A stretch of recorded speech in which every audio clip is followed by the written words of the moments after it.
Fala, meus amigos e minhas amigas, lindos e lindas que estão querendo melhorar o seu conhecimento aí através do mercado financeiro, tá bom? Se você ainda não me conhece, eu sou o Bruno Dutra, cofundador e CEO desse canal maravilhoso aqui, que é o canal do Investidor, onde a gente, graças a Deus, consegue transformar a vida de pessoas aí através da educação financeira, sem aquelas promessas enganosas, escandalosas que a gente está de saco cheio de ouvir, né? Então, hoje a gente vai analisar um fundo, analisar assim, o meu ponto de vista, tá bom? Eu não posso dar recomendação, mas vai ser o meu ponto de vista se vale a pena ou não investir em MXRF, tá bom? Talvez aí um dos fundos com maior número de cotistas, né, da nossa bolsa por conta do pequeno ticket, né? Então é um fundo aí que com menos de R$ 11 você consegue comprá-lo, tá? E isso faz com que muitas pessoas comecem com eles, eu falo bastante dele também, né? E que inclusive comprem com os dividendos, né? Eu compro ele todos os meses com os meus dividendos, nunca coloquei R$ 1 a mais para comprar ele. É uma boa forma de eu saber o quanto eu já recebi de dividendos e o quanto aquilo está me gerando, tá bom? Então eu acho isso bem bacana, tá? Porém, sem mais delongas, né, eu estou aqui no site do Gerando Alfa, tá bom? Se você quiser utilizar o Gerando Alfa na versão Pro, utilize o meu cupom CAFÉ10, que você vai ter 10% de desconto para assinar o plano aí. Se não, pode continuar utilizando, várias das coisas que eu vou mostrar aqui é totalmente gratuita, tá? Então, o fundo em questão é o MXRF, o Maxi Renda. Ele é um fundo de recebíveis, tá, pessoal? O que é um fundo de recebíveis? Ele não é, quando a gente fala de fundo imobiliário, a gente está acostumado a imaginar prédios e tudo mais. Esse fundo, o MXRF, ele faz parte de um fundo, ele pode entrar no híbrido, mas ele é muito mais de papel. O que é um fundo de papel? É um fundo de dívidas, um fundo de CRIs, tá bom? Recebíveis. O que é um CRI?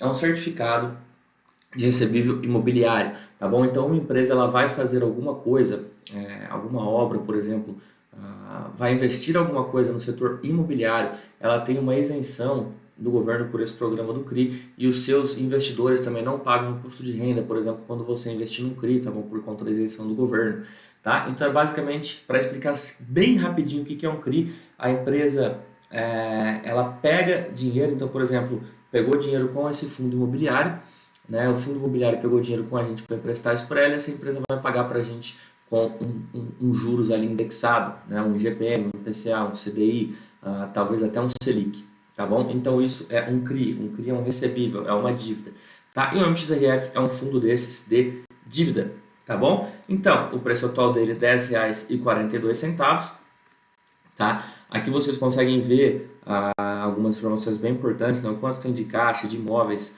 tá bom? Deixa eu ver se aqui que estão os dividendos também, aqui quanto que são os rendimentos dele mensal, né? E aqui quanto que estão os dividendos, o dividend yield, tá? Pessoal, mas por mais que eu utilize o Gerando Alfa e tudo mais, eu acho que o que faz mais sentido a gente olhar, tá? Não só por causa do fundo, mas você aprende muito olhando, é o relatório gerencial mês a mês, e é por aqui que eu vou mostrar ele para vocês, tá? Então aqui tem os comentários, gestor, podem ficar tranquilo, a gente não vai ver essas 27 páginas, eu vou passar só algumas coisas para explicar por que, na minha opinião, vale a pena você investir em MXRF, tá? Já estou deixando de ser parcial aí, né? Então aqui ele te mostra o fluxo financeiro, de onde vem a gente percebe então que esse fundo imobiliário, ele tem permuta, ele tem outros FIIs, ele tem CRIs e ele tem receitas de LCI e renda fixa. Tá bom? A gente pode ver que a grande maioria está sim em CRIs, mas ele tem tudo, a gente vai conseguir ver essa divisão, tá? Um outro ponto, pessoal, por que eu gosto de MXRF?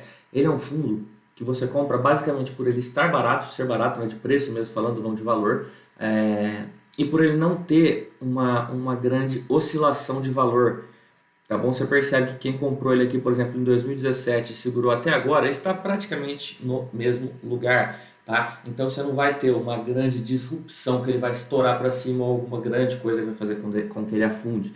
Então, na minha opinião, para fundo imobiliário, quando a gente compra pensando em dividendos, né, aluguéis, a gente não quer saber de valorização e desvalorização, a gente quer manter mais essa segurança, tá? Eu acho muito interessante aí pegar esses fundos que não variam tanto de preço com o tempo.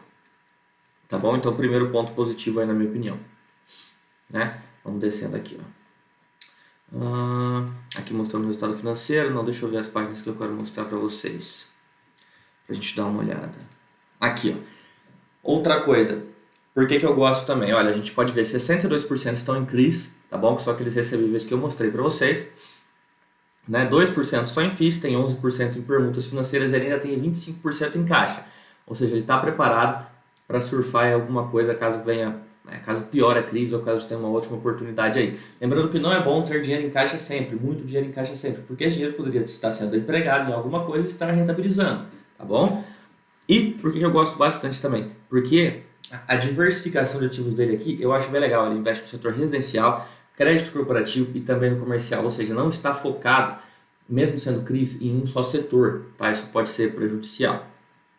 Né? Aqui mostra que a grande maioria do book dele está em CDI, tá bom? Aqui em percentual do book, e aqui a taxa média de aquisição ao ano de cada um desses, tá bom? Distribuição aqui do portfólio também, né? A gente pode perceber ó, que grande parte do portfólio, 42%, está em CDI mais 2,64%, tá? Ou seja, ele não é um fundo muito agressivo, tá, pessoal? Fundos mais agressivos a gente vai ver que muito dele vai estar em GPM, por exemplo, alguma coisa, tá? Por exemplo, um hectare, que eu tenho vídeo aqui no canal também falando. Então, por ele não ser muito agressivo, é mais fácil que os credores não fiquem devendo, tá? E aí, com que a inadimplência não suba, você não corra riscos aí de não receber aluguel ou parte do aluguel, tá bom? Aqui ele mostra os fundos imobiliários que ele tem, acho que são só 3, não, são 4, perdão. SPVJ, HBRH, ROF 13 e BCRI. Tá bom? E aí, pessoal, aqui ele começa a trazer os CRIs, tá bom? Aí vocês vão ver assim, na minha opinião é outro motivo porque eu gosto bastante. Olha a infinidade de CRIs que tem, tá? Igual eu mostrei para vocês, a grande maioria está pelo CDI, então é bem seguro, né? Setores da economia aqui que ele tem, então real estate, shoppings, food retail, né? Alimentação, químico e até outros, tá? Os vencimentos dos CRIs, a grande maioria aqui, cadê? Vamos ver vencimento. Se a gente pegar aqui, ó, esse ano não tem nada, no que vem tem só 5%, em 2023 só mais 7%. Ou seja, são vencimentos um pouco mais longos. Eu gosto também, tá? Vamos prestar atenção que estou dando todas as evidências de por que eu gosto desse fundo.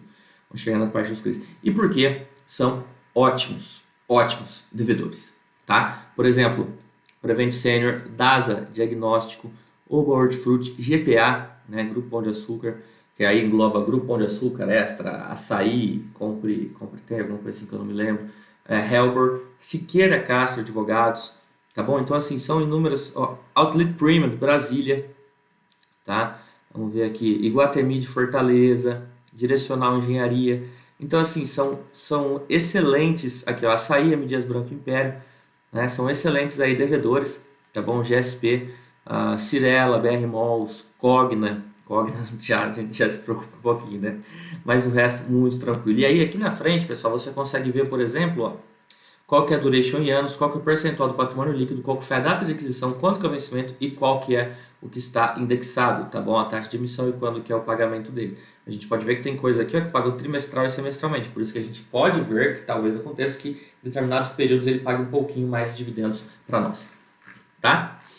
Então, pessoal, aqui você consegue ver um pouquinho mais de cada um dos CRIs, entender tudo bem, tudo beleza, tá? Não vou entrar muito nesse mérito, tá bom? O que eu quero falar para vocês é, eu gosto bastante de MXRF, me interessei primeiro por conta do preço, igual você possivelmente também já tenha se interessado, e acabei gostando muito mais quando comecei a ler esses relatórios gerenciais, muito por conta disso, tá bom? Acho que a gente tem uma segurança muito grande de um CRI, que ele é de um fundo de papel, que a grande maioria dos CRIs dele ali hoje, a gente viu mais 50%, está indexado na base de CDI mais 2, né? Então não é alavancado, assim por dizer, tá? E paga dividendos constantemente, mesmo assim ainda tem um dividend yield legalzinho aí, deve dar o quê? Uns 8% ao ano, que é sensacional, tá bom? E eu até acho que vou fazer um outro videozinho aqui também, só para a gente não ficar muito nesse de quanto que rende 10 mil reais investido em MXRF, ou na verdade melhor, quanto que você precisa para receber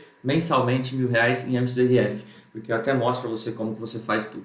Beleza? Se você chegou até aqui, gostaria de te agradecer, espero que tenha gostado, deixa um like, um comentário, se inscreve no canal, lembre de ativar o seu sininho e compartilha com a galera, né? Porque a gente está trazendo um conteúdo aqui para você de forma totalmente gratuita e fazendo isso você ajuda com que a gente continue, talvez um dia eu possa viver só disso. Beleza? Eu sou o Bruno Dutra, um grande abraço e tchau, tchau.